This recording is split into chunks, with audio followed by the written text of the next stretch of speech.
Hey guys, welcome to Quinian's Budget Crafts. Let's go ahead and finish up this module. So we need to do these two big rooms, but we also need a couple hallways or there's just not going to fit together when you try to put all the rooms together. The two big rooms are 10 by 6 and 8 by 6, and then the two hallways are 2 by 6 and 2 by 4. The one hallway actually ends up being 2 by 3 and 1/4, but just go with 2 by 4 for now and then trim it down later. Go ahead and cut all those out of EPS. And on the larger ones, put some ready board on top with some Super 77. Trim off your excess. And then go ahead and draw a grid in there. We're going to be cutting large chunks out of the big ones here for the big pools there. But it's a lot easier to just work with a large square-like thing instead of trying to work with a thing that's flopping all around on you. So go ahead and get your grid marked out and cut in. Run the ballpoint pen through it to widen up your lines. Now with the smaller of the two big ones, the back end of it there looks like it's broken off. So just kind of draw on where you want the break to be. And then when you outline where the pool is, come in by 1/4 inch or so, just so you have that little ledge like the hallway things do. And then cut all the way through it, the ready board and the EPS. Then follow your grid lines with the X-Acto and pop out the ready board so you get that little step down area. Now in the part that's broken out, you do want to leave a little bit there. So same thing, using your 1/4 inch rule, just leave a little lip. Cut a big hole out. Don't worry too much about getting the broken area nice because it's broken, so you're going to make it look all chipped up anyway. On the little 1/4 inch lip you left on the very edge, go ahead and cut all the way through both sheets. Then once you've got all your chipping and stuff done, to make these two broken corners look like they broke off, then go ahead and remove the ready board from the top of the EPS on that little ledge there. Now take a piece of ready board and stick it in the hole you cut out. Mark around where you need to trim, cut that out and stick it in there. Do the same thing for the other one. Don't worry about it fitting too perfect because we're just going to put some hot glue and dirt around the edge, so as long as it's close. Now the texture is not going to show real well through the water effects, but we do still want to texture the floor here. If I had the roller for it, I probably would have done the fan-shaped mosaics, but I don't. I do have a drawer full of rollers from Rumple's Labs though, so I'll use this kind of messed up brick looking thing. If you don't have any rollers, just go ahead and cut in whatever kind of pattern you like. Or you could just use a foil ball. Really whatever looks good to you. Now the module does mention a skeleton being in the floor of one of these, for reasons I'm not gonna say. So go ahead and get out a skeleton. These things are pretty big. They're about twice the size of a mini. I think they're like 54mm. But they don't look that huge when you cut them up. Go ahead and spray that dude down with some primer and set him aside for now.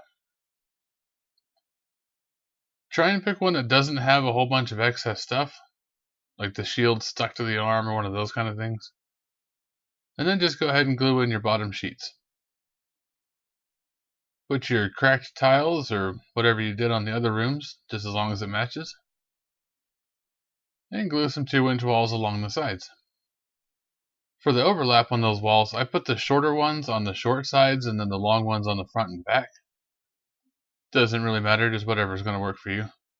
Figured that would hide the seam the best. You can go ahead and leave the paper on one side of the ready board for now. It just helps keep it stiff while you're working on it. I probably wouldn't leave the paper as a final finish though, because it will eventually start to wear off.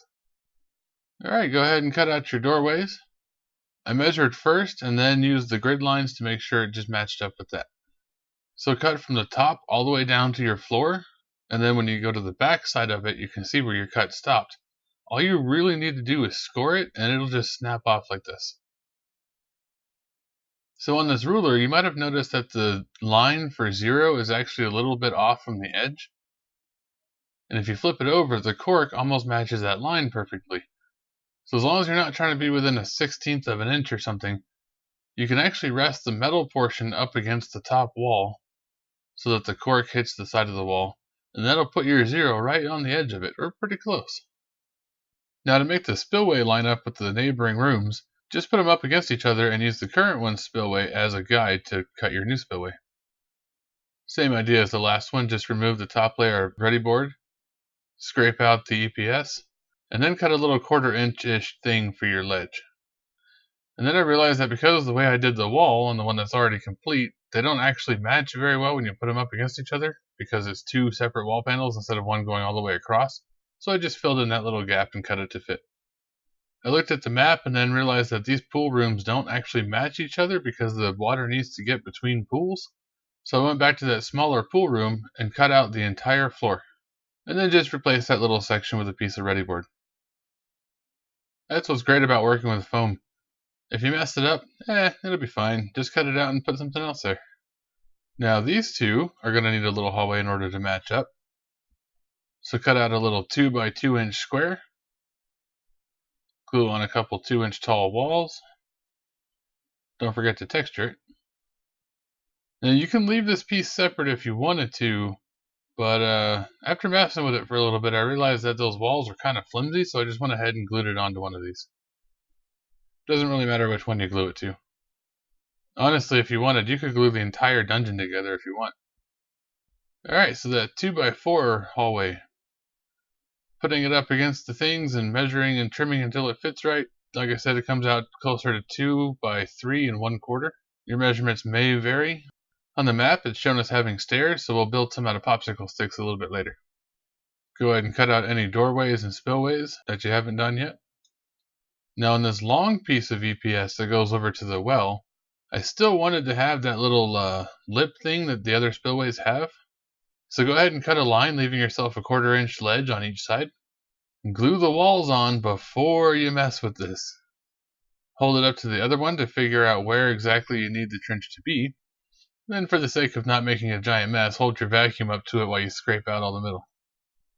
If you didn't pre-texture this stuff before you glued it together, which you totally should, go ahead and go back and texture it now.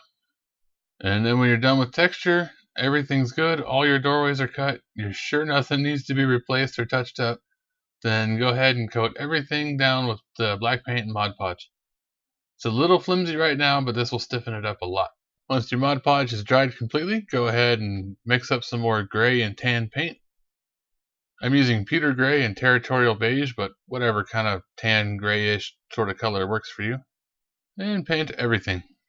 When you're painting the broken parts of the EPS, especially with the Mod Podge, just running the brush over it's not going to work. You actually have to stab at it to get the colors in there.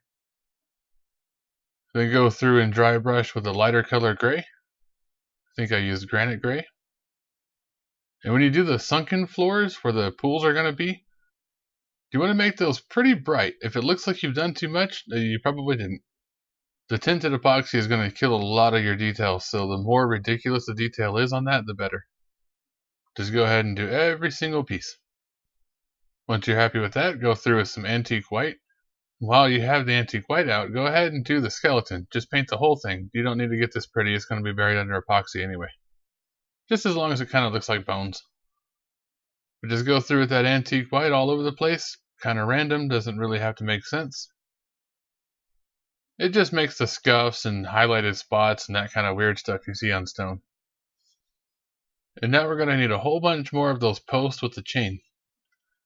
Go ahead and coat a whole bunch more of those spears in the metallic gray if you don't have enough left over from last time. Glue your chains on, same as the last video. And we need to do some bridges too. So anywhere you've got a gap, put a bridge. When you put your fence post things in the broken room there, where they're broken, stick them in at an angle so it looks like they're falling in. For the one gap between the pool rooms, there's no ledge for the bridge to sit on. So when you glue the spears to the underside, leave little stabby things sticking out of one end. Those you can stick into the foam, and then the other side you can just glue with some super glue. Normally super glue would melt your foam, but here it's already coated in black paint, Mod Podge, and 3 more layers of paint. It's not going to melt. Alright, so for the skeleton, just go ahead and cut the little platform off. Cut his weapons off, cut him into a whole bunch of little pieces. I decided I didn't like the ribcage because it's got this weird armor thing on it, so I just got rid of that. I also got rid of the upper arms because they had some kind of weird armor thing on them too. You don't have to have the whole skeleton, it just needs to look convincing. Lay it down in some kind of pile that sort of makes sense. And then just pick up each piece and super glue it down. Yeah, something that looks a little bit like this. It does all blend in a whole lot right now, but it won't in a second because now we're going to black wash. This is the black wash that also has brown and green and whatever color was left on my paintbrush before I stuck it in there. So it's not straight black, it's more dirty. Go ahead and get a whole bunch on your paintbrush, run it along the wall first, and then let it drip across the floor and spread it if you need to, just to make sure it gets in all the cracks. Unlike with the bricks on the well, this is actually supposed to be kind of dark, so don't be shy with this stuff. And like with the well, if you don't like what happened, you can always go back and put your highlights back on. So now around this skeleton, I didn't wait for the super glue to dry, and I didn't want super glue blobs from adding baking soda, so I'm using a brush I plan to throw away anyway because it's going to get ruined putting it here. So either use a brush you're going to throw away, or wait for that stuff to dry. And then black wash the skeleton. For the steps, we'll use extra wide popsicle sticks. I initially did 6, but realized that was actually too wide, so I took one off. Depends on how far apart you want your steps to be, I guess. Hold it up to the top of your hallway there and mark it out where you want it cut off. Hold it down with a ruler and just slice it off with a box cutter. Or a utility knife, whatever you call this thing. If it's not quite right, just trim a little bit off. Double check that your stair height is actually where it needs to be. It's supposed to go down from the room next to it, the hallway there. There's not really a lot of height difference. It's more of a use your imagination kind of thing. So lift the tallest stair as high as it needs to be to match the hallway, and then just put a whole bunch of hot glue in there. Paint these stairs up the same way you did everything else. I tried to cut some lines into it to give it more definition, but it didn't really work. And when I did the dry brushing, I actually used a sponge instead to make it splotchy. Now go ahead and take some metallic copper or bronze or brass or whatever. I like the copper because it kind of looks like rust. Using a real flimsy bristle brush here so I can just sort of smush it in and let it go random. Anywhere there's metal, make it have some rust. Then use that same really loose brush and go back in with some English ivy, or like a real dark green of some kind, and do the same thing, just sort of smush it on and twirl it just to get kind of smears of green. Walls, floors, posts, everything. And now, just like those hallways, go in with some white glue of some kind. I'm using 50/50 water and Mod Podge. And then put down your Luke's APS flocking or whatever kind of flock you have. Not trying to show for the guy, but I really do like his flocking. This stuff is awesome. Since these two larger rooms are the pools that always have water, I wanted to go a little bit crazy with the flock here, and I even put some in the bottom of the pool, so it looks like it's been stagnant for a very long time.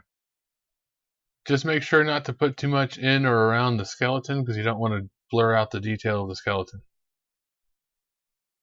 Now go around with some tacky glue or any other kind of thick white glue. Put your dirt and rocks around the edge where you've been hot gluing. You can put some in the room randomly too if you want. Now you can seal that stuff down with the 50/50 water and Mod Podge, or just leave it and seal it down with the clear coat that you're going to use on the flocking anyway.